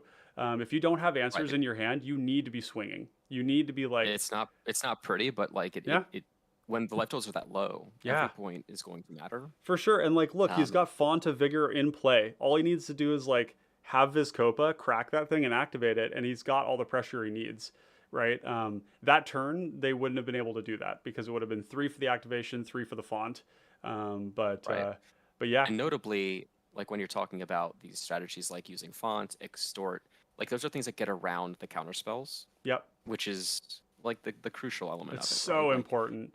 Yeah, well yeah, played, well played. And I want to congratulate Bobby yeah, really here, well who piloted. has literally uh, just taken down this tournament. He drove there several hours to get to this. So none of this is to take away from the fact that Bobby played excellently. He No, possummed really he played well. his position He really played well. his possession really well. He didn't fight too hard over getting his aura blown up. He basically just wasn't the focus of the hate and ended up dodging. So congratulations, Yep. Bobby Fine. Well played, excellent game, Yeah, and of course bringing glory to Gretchen. This is the second major tournament that Gretchen has won. Um, that's right. it Won't be the last. won't be the last. No, no. Puzzlebox is cackling in his Gretchen Mm-hmm. cave here. Just Deserves it. yeah, for sure. Yep, yep. That was excellent. Yep. Wow. Incredible. Now I'm gonna reach out to him and see if we can we could actually get Bobby in on this call. That'd be kind of fun. That'd be cool. Let me see if I can do that. Yeah. Give me 2 minutes. I'll be right Yeah, back. of Okay. course. Yep.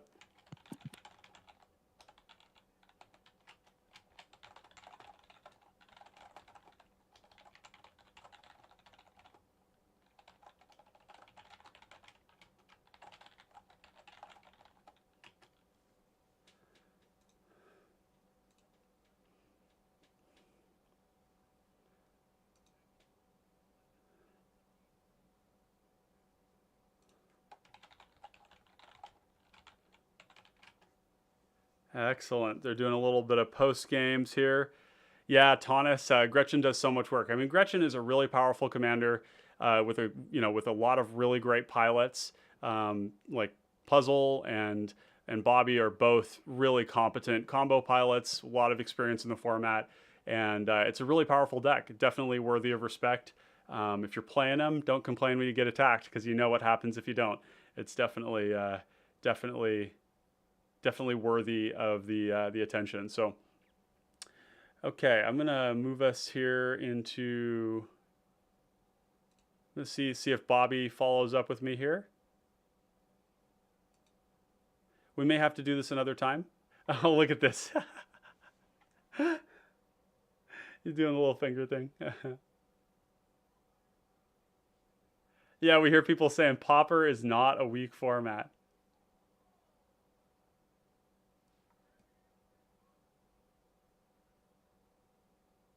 Looks like the stream may be coming to a close here. Looks like they're talking about having this event more frequently in the future. And here the stream is going off. Cool. So we're going to go to me and the co-host here. That is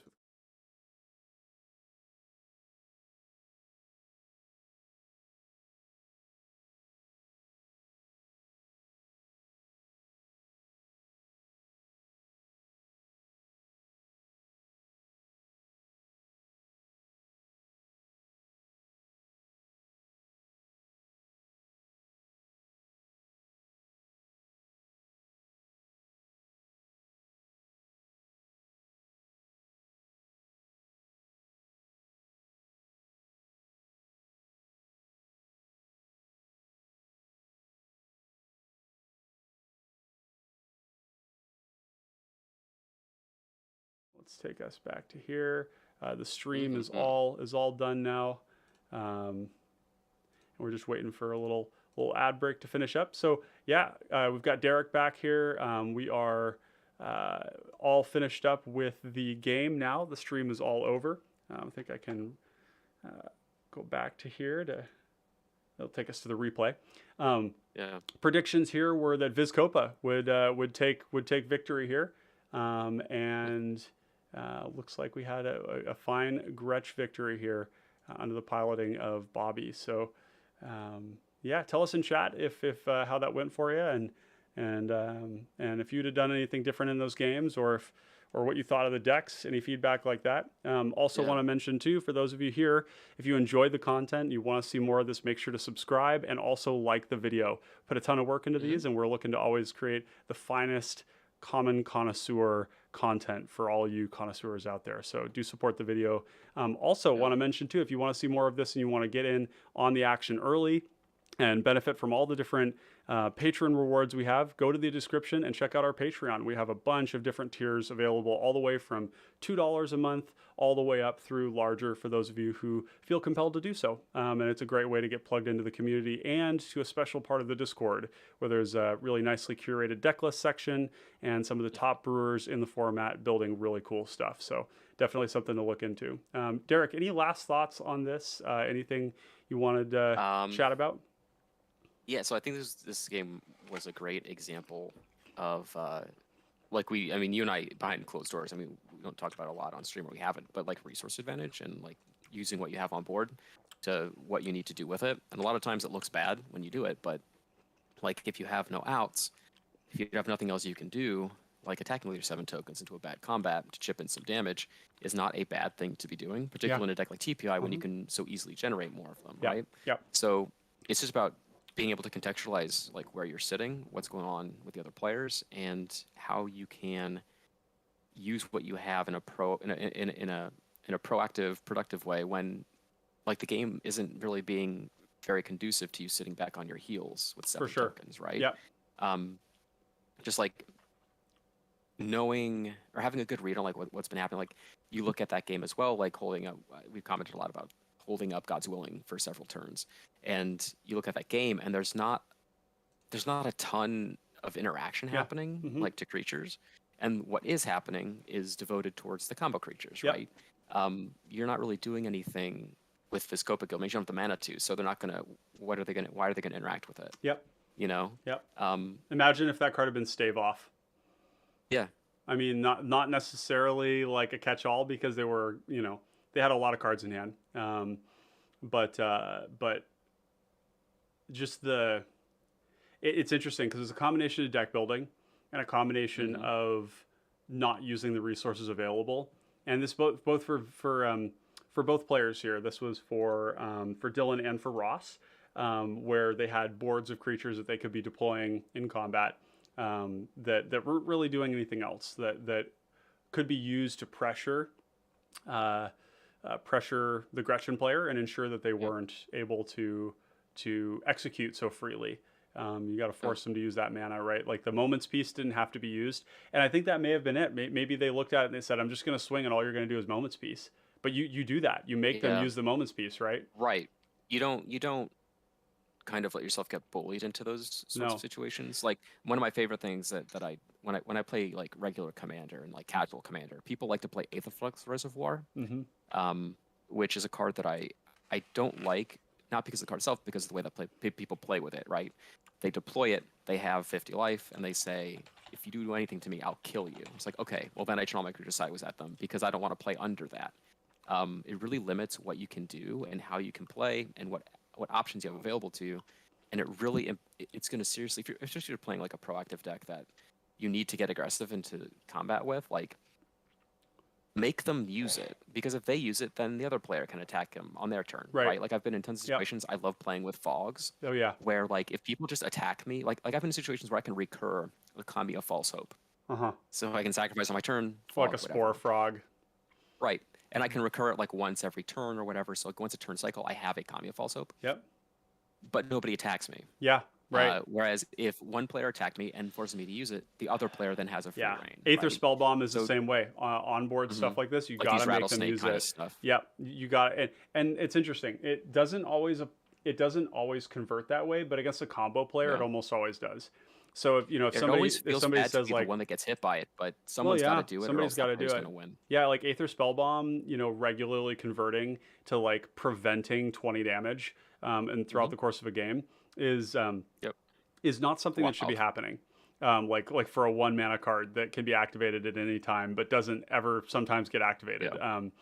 Alex Scott says, "Awesome stream, guys. Got to hop up. Thank you very much." Hey, Alex, Yeah, you have man. a Thanks for great rest coming. of your day. It was fantastic having you here, and I hope you enjoy what's left of what you got there for your day. So, but yeah, Yeah. Take so care. Aether Spellbomb being that way too, a Moment's Peace being that way. Now, I think that there's Yep. times when that doesn't, when somebody like, sometimes I'll disclose to somebody that I have a removal spell, but it's not for them, right? But if Yep. that they're attacking me with their thing, this is generally speaking when I'm playing like aggro or mid range, that I'll Hmm. say like, hey, this is for the combo player, and I want to work with you. But like if you're gonna like continually like attack me here, I'm gonna have to kill your commander. Yeah. And It's and in that case, it's that's not so funny. much of a threat as it is like an invitation for them to not lose resources, or for us to mutually not lose resources over each other. Yeah. And so in that case, sometimes will people interpret that as like, oh, well, then I'm going to make you use it. Um, but Hmm. but the reason that that spell is there is for the combo player, right? And in that Yeah. case, I don't advocate for a person just making me use it. Maybe if I was a control deck or something like that, it might be the case. But if Sure. they've got a Moment's Piece in the graveyard, it's got to go at some point. And whether it's you or somebody It's else, it's got to go, right? it's Like, interesting with combat. I love combat and attacking with creatures because it's really true. Much like in poker, you're playing your opponents, not their cards, hmm right? Um, a lot of people like to put on their big tough face and they'll say, oh, they may have a fog, but I'm going to make them have it. Sight unseen. They just assume that they have something in their hand or whatever. They attack into it. They get blown out. They don't. Whatever. But when you see it in the graveyard, Moment's Peace, they chicken out immediately. yeah, which is so weird, right? Um, it's a great mind game to play. There's no, you know, yeah, you just completely shut them off from attacking because they don't want to lose their combat step. Um, Even though they're and gonna that's lose it at some point, yeah. anyways, right? So you get points by discarding Moment's Peace and only getting the one cast off of it, even though it's a flashback spell. You get so much edge by Oh just yeah, having the one half of it just available. sits there. Um, Just sits yeah, there. I mean, people don't respect this stuff, and it's granted, like it's hard to navigate combat this way, or even games in a whole that way, right? Because it's a lot of like weird psychology stuff that you have to manipulate. But when you're good at it, and I've done this many times with decks that cannot withstand like scrutiny, like Yep. decks that will just kill you out of nowhere because no, you've just been trained to think that this deck is not doing anything, Yeah. and then you die Yeah. to it. Yeah. For sure. It's very similar when you're trying to manipulate combat steps, and I think this game was a really good example of Yeah. like how not to do it. Well, yeah, right. Like there's some interesting examples there of like how not to do it, and it also is like a really, um, you know, important reminder that not looking scary Yeah. is a viable strategy. And people will talk about like the theoretical elements of target priority all the time, but like the very real reality, like the on the ground reality, is that when you have a Tatiova player, or you have a Gretchen Hmm. player, or you have any other combo player like doing scary things, people don't have infinite answers in their hand. They have like one Right. or two, right? And there might be three or four at the collective table. And Yep. those answers are going to go to the spouting whale. My dad used to talk about this all the time. He said, spouting whale gets speared. And that's Yep. absolutely true. Like, if you are the first one to spout off, if you are the first one to present something Always. scary, like, people can talk about like their big dick energy and wanting to 3v1 the table and everything. But like, when Yeah. it comes down to it, when you do that, you are going to be the first one to get slapped down. And Many players are tremendously undisciplined. yeah, And right. they'll either pop off in the first two hmm turns and get arch enemied, Yep. or what they'll do is just misallocate their resources. Yeah. Now, this has nothing to do with the previous game. I think in that No, game, it's just right, this is more just in those are general. small examples of Yeah. larger theory. A kind of larger stuff. theory, exactly right. And the same for what I was saying too. Yeah. In that, like, you really want to think about the implications of the cards we put in our deck, Yeah. right? Like if you put Monarch in your deck, can you handle the pressure of being attacked, right? Do you even And you want that and energy? using all your Like, interaction on the spouting wheel, so to speak, is mhm. not always the right thing to do. No, no, and yeah, like for example, in this game, Gretchen was perfectly happy to let the Tatiova player just run wild, like Yeah. just fly free, my friend. Like, go take all this heat off of me, right? Yeah. And this is a great example of like how combo players too very much rely on having a smokescreen of another combo player at the table. They need to have somebody Yeah. else there who is taking heat off of them so that they aren't the sole focus, right? Like, because a Gretchen player at a table like that where there wasn't a Tatiova would have just gotten their face caved in, like Yeah. really, really early. But because they had a Tatiova who had a lot more mana than they did, who you just had more resources, right? Like that You Tatiova could player then tell. got hated out. Yeah. You could tell a lot of the time just by the way that they, like the TPI and Viscopa player were handling their cards like tactily, that they were not confident in attacks Yeah, a lot of the yeah, yeah. time. Very nervous Tapping, to. untapping, Uh-huh. kind of going back and forth. I can't tell you how many bad attacks I've made with Mischievous Catgeist and drawn hundreds of bajillions of cards. Um, I just tackle my 1/1 into like their 2/2/2s, but they don't want to block. Yeah. So it's just like, fine, I'll draw my card. You know, doing things confidently, like that Unexpected Fangs as a combat trick. If you just like tap your Yeah, as Guildmage, a tap combat your trick. Syndic. We never talked Yeah, about if you just that. attack with if you attack with Syndic, if you attack with Guildmage, and you attack with that flyer into the Gretchen board, like they're at 9 life, like It's a do they terminate. block? If they do, you at worst trade with a creature. Yeah. Um, But at at best, you best, just you deal them 4 damage. or at best they block with something thinking it's a trade and you just turn it into a kill spell, right? Like Yeah. there were a lot of, and they even had the mana to activate, so they could have paid 2 to cast it, activated Viz, and then drained the whole table. So there was just like a lot of that playing fairly scared, I think. And we had Yep. some information about what was in their hands too. So I think, some of the mystery around like what decisions they made based on the context of the game, based on what was in their hands, unknown information, Yep. kind of goes out the window because we're like, yeah, we can see what's going on here, right? Yeah, like the only creature interaction outside of Viscopa was 2 snaps. Feed the that were cast, that's Swarm, it. um, Yeah, they cast some spells. The only 2. Rolling Thunder. This is more a commentary on like the God's Willing, but like the Rolling Thunder to an extent, but like there was just 2 snaps cast really like prior to that. Yeah, yeah. So, That's like, fascinating. I don't know. It's really fascinating. Yeah, like just forcing that damage through, right? Yep. Just clap them. Just confidently get in there. You're going to lose creatures. It's not going to be ugly. It's not going to be a pretty attack. Like No. you're probably going to come out worse for it. Like Maybe, if the game I went on for mean, 10 more turns. Yeah, But like yeah. y- Just i- do if- it. You have to determine what you're going to most likely lose to in the next 2 And if they were turns, and worried it's about gonna be Gretchen. losing extort, like they had 35 life, Mhm. right? You've done your yeah. I mean, Like- it's less impactful there. It's more impactful for like whittling away the people that don't have much life left, like just incidentally. Yeah, that makes sense. The other thing I wanted to mention too, and this is a line of thinking that I've been thinking about with I'm not the only person thinking about this, but I think that Tatiova, because it has this life gain effect, needs to begin playing some thicker creatures that are roadblocks. Because what we saw there Yeah. was a Tatiova deck that was really purpose built to combo. It's this is like a turbo combo deck, right? You're just trying to go super hard, get your Tatiova out there, start making lots and lots of card draw, gaining life and everything. But it's so heavily reliant on having Tatiova in play, and I'd really like to see these decks start playing more of the hard evidence, Seagate Oracle, Academy Wall, like putting some stuff in play that keeps the damage off of them and makes combat feel stupid. Because if you're the TPI like, player and you even swing something full out and you get 1 damage in, it does feel bad and you might consider swinging elsewhere. So I think that there's a lot of validity to like building up a board of fatties that generates some advantage when they come in, and then long term they act as either a deterrent or a roadblock. Like they might be a speed bump in some cases. Like they might just eat some damage and then die. Particularly in like the 2 mana slot. Yeah, Like Omens, what is it? It's a 1/3 for 2 that scries 2 and enters. That card's Omen been very Speaker. impressive whenever I've cast it. Yeah. Yeah, Augur of The Bolas. Surveil creature, Coastal Bulwark. Something like that. Yep. 'Cause that's a 3/3 for 2 that will trade. Yeah. Most likely. And some people have even and it surveils if you wanted to. Some people have even talked about, the some of the strategies that Neuarch has worked on, where you just put like a striped Riverwinder into play.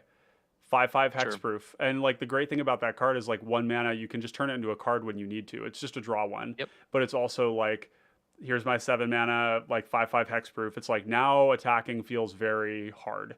Yeah. And you need those tools. And that's a very, people who are like looking to do like ad nauseum type stuff. They're looking to really turbo focus. They're trying to do their Thassa's Oracle, combo thing. And I'm using these terminology from Commander because these are like purpose built, very Right. fast combo decks that want to do their thing. They want a decon, and then they want a Thassa's Oracle. And the PDH or the Pauper Commander equivalent to that are like your Tatiovas, your Weavers, your Gretchens, your Pure Sight Marrows, your Parcel Beasts, your Yeah. Deskit decks. Like for those decks, I really do think that it's important that they begin thinking about their resilience, thinking about like, how am I surviving if I'm the only combo player at this pod, which is going to regularly Mhm. happen. If you're the only one, man, it's like you're gonna get hurt. It's just going to be pressure on you, Yeah. and having ways to deter that. You could even look into, right now, Fangren Marauder. If you're worried about Gretchen or if you're worried about Gut, you just put Fangren Yeah. Marauder in your deck. Card's great. 5/5, start gaining stupid amounts of life. 5 life for every artifact. I mean, Yep. each one of those skeletons now is like, getting gobbled up by the dude, and it's gaining the life back that it was about to deal you. I think that's an excellent meta call right now. So, Yeah, it's a cool card. yeah. Well, hey, so I think with the stream wrapped up and everything, I'm just gonna do a couple of last things for the folks in chat here. Yeah. For those of you who haven't been on the stream, I hope you enjoyed this today. And if you would please just leave us a like and subscribe to the channel to let us know that you want to see more of this content. And of course, too, Yep. if you would go in and look at our Patreon, I want to just show you all what we've got here. We have recently revamped all of this to really improve the offering that we had on tap, and we've also recently dropped a number of the benefits, moved them down. We've downshifted some of the benefits to lower levels so that people can get access to some of these great benefits. Downshifting just feels like a great thing to say there Yeah. because we're always looking for Right. that in common. Optimal. Yeah. Yeah, so at the connoisseur level now, we actually moved exclusive Discord channels. This is now a feature of the most base rate at $2 a month, which is literally like half a cup of coffee. This makes a really big difference for Clay and I and our ability to make this a sustainable effort with the amount of energy that we put into bringing you this great content here. And then we get early access to the recorded videos. This is something where, as Clay and I get more editing done on our videos, we're going to have more of the kind of stuff that you'd expect from playing with power, where we've got like a more rapidly paced, maybe 20 to 30 minute long video that is recorded. At the $10 level here, this is kind of where we really stack a lot of benefits here. I provide you with a custom OBS webcam interface template. So if you see, and I'll actually move here one sec. Okay, so my audio is going to sound weird here because I've moved over a thing. But if you want this template right here, this is something that we give to you as part of that aficionado level. Moving back. The other things that we have here, let's go here so we can see the full thing. We also have some stuff above that, but mainly these are kind of the ones that we're focusing on, and it'd be a great way to support us and make sure that this CPDH community keeps moving forward, that we put great content out there and bring on more and more guests. You may have seen that Clay recently had another awesome interview with with another member of the RC, and we'll pull that up here. So for those of you that haven't seen it yet, we have an interview with Memento Mosi, one of your collaborators there, Derek, somebody that you work Yep. with. And if you want to see more of this kind of content, that's a great way to do it. Let me pull up the Discord too, so we can show folks what you get access to in the Discord. You're going to see a little infinite Yeah. loop here with Derek's face. What's up, dude? Hello. So we're going to pull this up, and you'll see that we have a section here called supporters, where we have a general chat. We have deck lists that are organized really, really nicely with some formatting guidelines, all the commanders listed here. This is an amazing database where you can see some of the cutting edge stuff happening in the format. Yep. And then we have a place called Human Advancement here. This is another forum where I post basically material that I come across in my day-to-day driving. I spend 10 hours a day driving in my job, and I listen to podcasts the entire time. So if you want good books, good podcasts, good YouTube videos, this is a really cool place to do it, where I'm just putting things down. And then if for those of you that are interested in becoming content creators yourself, Clay and I really have a vision of using this channel as a springboard and an incubator for more Pauper Commander content creators. And this is a place where, I post stuff about the sort of analytics that are coming through, what works, what doesn't. We've got people like Jin Shooting Star in there who've been working in Brazil on their content, and just talking about cool stuff, and the recording booth where you can see when we're recording. So, anyways, not to belabor that too much, but I did want to let you know about some of the amazing opportunities we have to support what we're doing here. So, anyways, with that said, Derek, thank you so much for your time today. It was great having you Yeah, here. man, I had a blast. That was a lot of fun. This is like a good ode for things to come, because I think that Yeah, our working dynamic here in the commentary was really fun and natural and organic. So yeah, it um, was a lot of fun. yeah, good I'd love to stuff. do it again. Cool, cool. Well, connoisseurs of fine common cardboard, good evening, good night, wherever you are in the world. I hope you have a great rest of your day, and we'll catch you on the battlefield. Peace. Bye, everybody.